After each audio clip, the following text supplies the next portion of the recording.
Well, we've got the snow back again. This is this is the 9th of December, and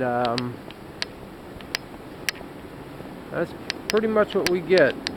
Gray and gloomy.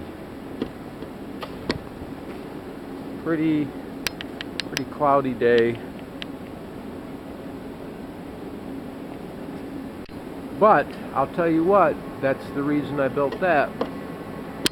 Otherwise, I'd have snow on the roof and trying to keep anything from getting in the house. And the other thing that's kind of nice, neighbor came by the other night and thought I had left the lights on. I was in there working still, and when it gets dark, it don't matter, just keep right on trucking in there. So, yeah, it's starting to look a lot like Christmas. Yep.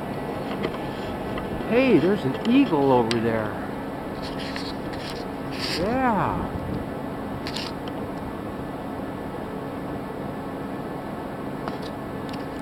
Looks like it's sitting right on top of that tree. Pretty cool.